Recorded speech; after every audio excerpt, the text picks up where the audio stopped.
Hi friends, இன்றைக்கி நான் வாங்கியிருந்த போன வருஷம் நான் வாங்கியிருந்த பில்லுக்கு செய்கூலி இல்லை அப்படின்னு சொல்லியிருந்தேன் இல்லையா? என்னென்ன நகை வாங்கியிருந்தேன் அப்படின்னு பார்த்தீங்கன்னா, 2 ஸ்டட்டு, 1 செயின், 2 ரிங் வாங்கியிருந்தேன். இந்த நகைங்களுக்கு தான் நான் செய்கூலி இல்லாமல் வாங்கியிருந்தேன். எப்படி நான் செய்கூலி இல்லாமல் வாங்கியிருந்தேன் அப்படின்னு சொல்லிட்டு உங்களுக்கு நான் சொல்கிறேன். வாங்க friends, welcome to Mahee's life style. First என்னென்ன நகை வாங்கியிருக்கேன் அப்படின்னு பார்த்தீங்கன்னா, ஸ்டட்டு வாங்கினேன் ஃப்ரெண்ட்ஸ், வேஸ்டேஜ் இல்லை. நான் வாங்கின நகைங்களுக்கு வேஸ்டேஜ் இல்லை. என்றைக்கு வாங்கினேன் அப்படின்னு பார்த்தீங்கன்னா, 2/3/2023 வாங்கினேன். ஒரு gold stud, 2 gold stud, 1 gold chain, 2 gold ring. இது எல்லாத்துக்குமே வேஸ்டேஜ் இல்லாமல் நகை வாங்கினேன். ஃபஸ்ட்டு நம்ம வேஸ்டேஜ் இல்லாமல் நகை வாங்குறத தெரிஞ்சுக்கிறதுக்கு முன்னாடி ஃபஸ்ட்டு நகை டீட்டெயில்ஸை எப்படி வாங்கணுன்றதை நம்ம தெரிஞ்சுக்கலாம் ஃப்ரெண்ட்ஸ். ஒரு நகையை நம்ம எப்படி பர்ச்சேஸ் பண்ணணும், என்னென்ன கால்குலேட் பண்ணுவாங்க அப்படின்னு சொல்லிட்டு.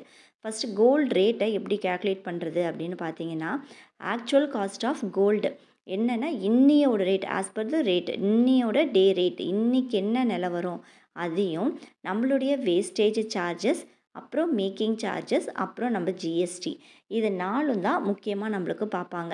Actual cost, gold as per the day rate, wastage charge, making charges. Gold ரேட்டுன்றது தங்கத்தின் விலை, அன்றைக்கி என்ன தங்கத்தின் விலை அப்படின்றது. செய்கூலி என்னென்னா, இப்போ ஒரு அந்த கடையிலேயே இந்த செய்கூலி கடைக்கு கடை வேரியேஷன் ஆகும்.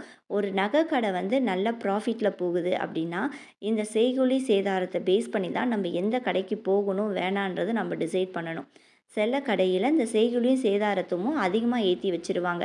ஏன்னா இந்த கோல்டு ரேட்டுன்றது வரின்றது நார்மல் எல்லா கடையிலையும். ஆனால் செய்கூலின்றது ஒரு கடைக்கும் வேரியேஷன் ஆகும். இப்போ 1 கிராம் அவங்க ஃபிக்ஸ் பண்ணி வைக்கிறது தான். இப்போ 100 ரூபா அப்படின்னா 100 × 10 1000 அப்படி சொல்லிட்டு செய்கூலி ஃபிக்ஸ் பண்ணி வைக்கிறாங்க. சேதாரம் அப்படின்னா இது டிபெண்ட்ஸ் அப்பான் எவ்வளோ பெர்சன்டேஜ் போடுறாங்க. இந்த நகைக்கு இவ்வளோ சேதாரம் இத்தனை பெர்சன்டேஜ் அப்படின்னா, இப்போ நம்ம கோல்டு ரேட் அன்றைக்கி 5000, நம்ம 10 போட்டு 50000 அப்படின்னா, அந்த 50,000 × 10% எவ்வளோ வருதுன்னு பார்த்தா சேதாரம் கால்குலேட் பண்ணுவாங்க. ஜிஎஸ்டி அப்படின்னு பார்த்தீங்கன்னா 3% நார்மலாக போடுவாங்க. இந்த நார்மலாக நம்ம 3 ஜிஎஸ்டி இதை எப்படி பிரிக்கிறாங்க அப்படின்னு பார்த்தீங்கன்னா, எஸ்ஜிஎஸ்டி, சிஜிஎஸ்டி, சென்ட்ரல், ஸ்டேட்டுன்னு பிரிக்கிறாங்க.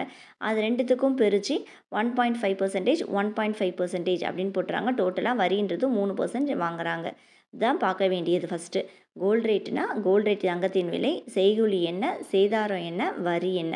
செய்கூலியும் சேதாரமும் எல்லா கடையிலும் வேரியேஷன் ஆகும். நம்மளுக்கு செய்கூலி சேதாரம் எங்கே கம்மியாக இருக்குதுன்னு பார்த்து செக் பண்ணி நம்ம வாங்கணும் ஃப்ரெண்ட்ஸ். ஏன்னா இது அந்தந்த கடைக்கு பொறுத்து 1 கிராம் என்ன விலை அப்படின்ட்டு × 100ன்னு போடுவாங்க. அவங்க என்ன அந்த கடையில் என்ன செய்கூலி வச்சுருக்காங்க அப்படின்னு சொல்லிட்டு. சேதாரமும் அதே போல் தான் வேரியேஷன் ஆகும். ஏன்னா நம்ம கொஞ்சம் அழகாக டிசைன்ஸ் வேணும்னா செய்கூலி சேதாரம் அதிகமாகிடும். அதனால தான் என்னை பொறுத்த வரைக்கும் இந்த டிசைனு, வேஸ்டேஜு இதெல்லாம் நம்ம பார்க்க போகிறோம் அப்படின்னா, நம்ம இந்த செய்கூலி சேதாரம் இல்லாமல் நார்மல் செயினாக நீங்கள் சேவிங்ஸ் பண்ணணும் அப்படின்னு சொன்னிங்கன்னா செயினாக வாங்கி வச்சுடுங்க. அது 6% 6%லலாம் நம்மளுக்கு இருக்குது. அதெல்லாம் நம்மளுக்கு தேவைன்றதப்போ அதெல்லாம் நம்ம சேல்ஸ் பண்ணிவிட்டு நம்ம நியூ கோல்டு டிசைனாக கூட நம்ம வாங்கிக்கலாம். இப்போ இந்த கோல்டு நம்ம பர்ச்சேஸ் பண்ணது என்றைக்கின்னு பார்த்தீங்கன்னா 2/3/2023. ஆனால் நான் எப்படி செய்கூலி இல்லாமல் வாங்கினேன் அப்படின்னு பார்த்தீங்கன்னா, இப்போ நிறையா கடையில் சீட்டு போடுவாங்க இல்லைங்களா, நகை சீட்டு. அந்த நகை சீட்டிலே சொல்லிவிடுவாங்க 18% வரைக்கும் இதுக்கு செய்கூலிக்கு நம்மளுக்கு gold rate gold okay free அப்படின்னு சொல்லிவிடுவாங்க. அந்த டைமில் தான் வாங்கினேன் ஃப்ரெண்ட்ஸ். அப்போது நான் அப்போ அந்த 1 வீக்லேயே எனக்கு என்ன கிராம் போட்டிருக்காங்க அப்படின்னா 4882 கிராம் போட்டிருக்கிறாங்க. ஆனால் நான் வாங்கின அன்னைக்கு கோல்டு ரேட்டோட வேல்யூ என்னன்னு பார்த்தீங்கன்னா 5175 ரூபா. நான் என்றைக்கு வாங்கினோ அன்னைக்கு 5175 ரூபா.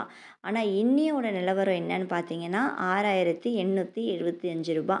இவ்வளோ தான் கோல்டு ரேட்டோட வேல்யூ. எவ்வளோ வேரியேஷன் ஆகிருக்கு பாருங்கள். 2022 வருஷம் 4882 ரூபா, 2023 வருஷம் 5175 ரூபா, 2024 வருஷம் 6875 ரூபா. எவ்வளோ வேரியேஷன் பாருங்கள், வருஷத்துக்கு வருஷம் வேரியேஷன் பாருங்கள். ஸோ நீங்கள் கோல்டில் கண்டிப்பாக இன்வெஸ்ட் பண்ணுங்கள். ஆனால் இன்வெஸ்ட் பண்ணுறது கொஞ்சம் பார்த்து ஜாக்கிரதையாக இன்வெஸ்ட் பண்ணுங்கள். இப்போ வந்து நான் கோல்டு ஸ்டெட் வாங்கியிருந்தேன் அப்படின்னு சொல்லியிருந்தேன் இல்லைங்களா, அந்த கோல்டு ஸ்டெட்டு அன்றைக்கி இந்த கோல்டு ஸ்டெட்டு தான் நான் ஃபஸ்ட்டு வாங்கியிருந்தேன். இந்த கோல்டு ஸ்டெட் எனக்கு நல்லா உழைக்குது ஃப்ரெண்ட்ஸ். 2023 இன்ன வரைக்கும் இந்த ஸ்டெட்டு போட்டுட்ருக்கேன். நல்லா உழைக்குது எனக்கு. இதோட கோல்டு ரேட் அன்னியோட ரேட் வந்து 4882. இதோட வெயிட் பார்த்தீங்கன்னா 4 கிராமு 34 மில்லி வந்திருக்குது.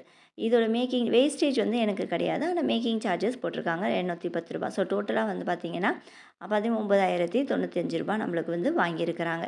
இப்போ இதிலே வந்து ஒன்று வேரியேஷன் ஆகும். இப்போ இந்த கோல்டு ஸ்டெட்டு நம்ம வாங்கியிருந்தோம் இல்லைங்களா, இதுக்கு வந்து நம்மளுக்கு வந்து வேஸ்டேஜ் கிடையாது. ஆனால் மேக்கிங் சார்ஜஸ் வந்து டிபெண்ட்ஸ் அப்பான் த ஒரு கடையை பொறுத்தும் நம்மளுக்கு போட்டிருக்கிறாங்க.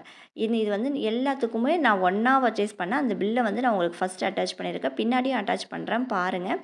இது எல்லாத்துக்குமே வந்து ஜிஎஸ்டி வந்து கடைசியாக வந்து கால்குலேட் பண்ணியிருப்பாங்க.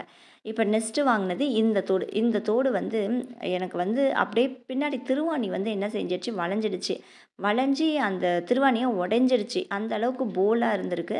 அந்த தோடு வந்து எனக்கு அந்த அளவுக்கு செட் ஆகலை ஃப்ரெண்ட்ஸ். இந்த கோல்டு ரேட் இதோட வெயிட் பார்த்திங்கன்னா 3.78. இதுக்கும் வேஸ்டிங் சார்ஜஸ் இல்லை, மேக்கிங் சார்ஜஸ் மட்டும்தான். ஆனால் இது எனக்கு செட் ஆகலை. இந்த கோல்டு நான் வாங்கினதே வேஸ்ட்டு. இதை நான் திரும்பியும் வந்து நான் கொஞ்சம் பார்க்காம மிஸ் பண்ணியிருந்தாலும் கண்டிப்பாக அந்த தோடு தொலைஞ்சிருக்கும். ஆனால் தொலையாமல் நான் எடுத்து வச்சுட்டேன். நான் வேறு ஒரு செயினாக வாங்கிட்டேன். நான் இன்னொரு வீடியோவில் அந்த தோடை போட்டுட்டு எந்த செயின் வாங்கினேன்னு சொல்லிட்டு உங்களுக்கு நான் வீடியோ அப்லோட் பண்ணுறேன்.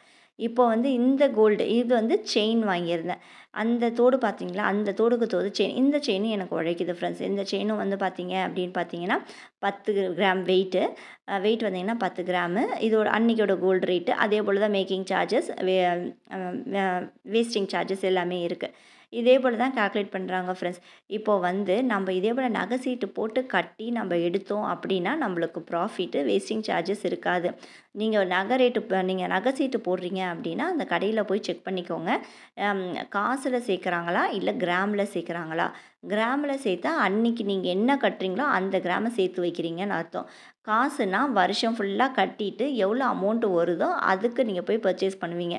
ஸோ அது எனக்கு தகுந்தபடிக்கு கொஞ்சம் லாஸ் தான் ஃப்ரெண்ட்ஸ். இன்றைக்கி கட்டிக்கிட்டே வரும், அன்றைக்கி ரேட் ஏறி தான் போய் இருக்க போகுது. அப்போது வந்து என்னுடைய ஒப்பீனியன் அது. ஸோ இந்த செயின் வாங்கியிருந்தேன் ஃப்ரெண்ட்ஸ். இந்த செயின் 2 தோடு இதான் வாங்கியிருந்தேன். ஸோ கோல்டை நம்ம எப்படி கால்குலேட் பண்ணணும் அப்படின்னு பார்த்தீங்கன்னா, அன்றைய தங்க விலை ப்ளஸ் மேக்கிங் சார்ஜஸ் ப்ளஸ் நம்மளுக்கு வந்து வேஸ்டேஜ் சார்ஜஸ், அப்புறம் நம்மளுடைய ஜிஎஸ்டி சென்ட்ரல் ஸ்டேட். இதுதான் ஃப்ரெண்ட்ஸ். வீடியோ பிடிச்சிருந்ததுன்னா லைக் பண்ணுங்கள், ஷேர் பண்ணுங்கள், மறக்காமல் சப்ஸ்கிரைப் பண்ணுங்கள். பார்த்ததுக்கு ரொம்ப நன்றி.